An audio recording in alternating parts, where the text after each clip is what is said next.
Hi, everyone.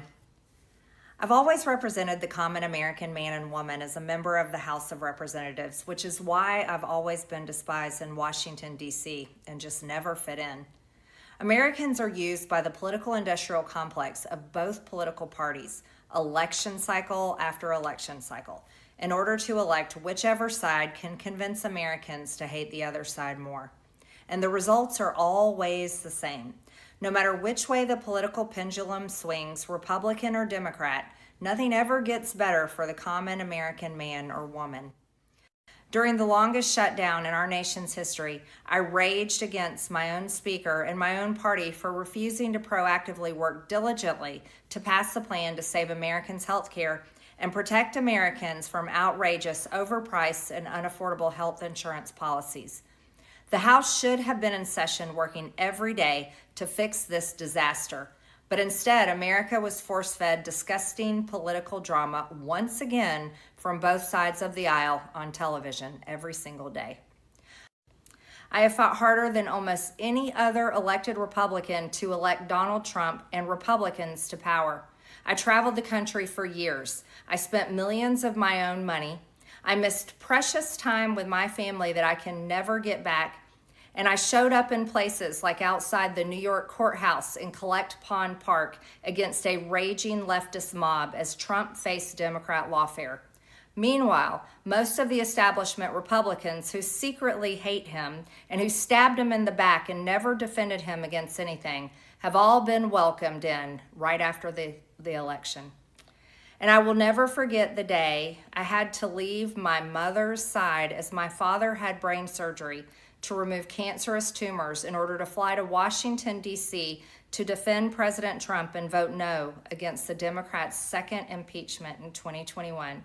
My poor father and my poor mother, it was way too much for all of us. Standing up for American women who were raped at 14 years old, trafficked and used by rich, powerful men should not result in me being called a traitor and threatened by the President of the United States, whom I fought for. However, while yes, hurtful, my heart remains filled with joy, my life is filled with happiness, and my true convictions remain unchanged, because my self-worth is not defined by a man, but instead by God, who created everything in existence. You see, I have never valued power, titles, or attention, in spite of all the wrong assumptions about me. I do not cling to those things because they are meaningless and empty traps that hold too many people in Washington. I believe in term limits and do not think Congress should be a lifelong career or an assisted living facility.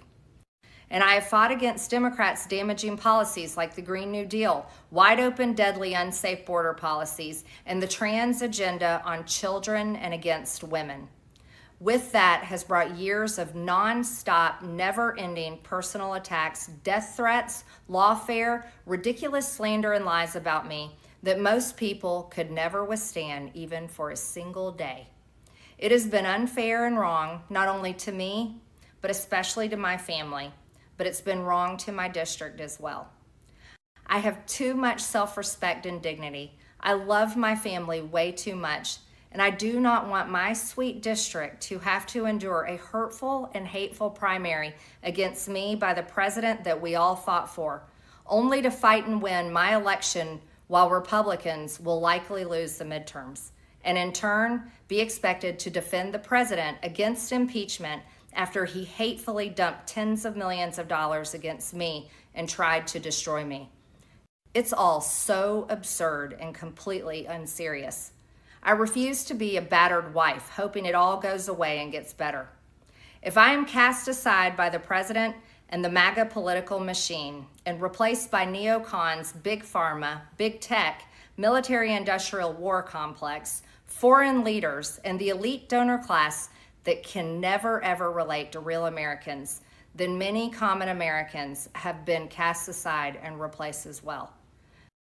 When common American people realize and understand that the political industrial complex of both parties is ripping this country apart, that not one elected leader like me is able to stop Washington's machine from gradually destroying our country, and instead the reality is that they, common Americans, the people, possess the real power over Washington, then I'll be here by their side to rebuild it.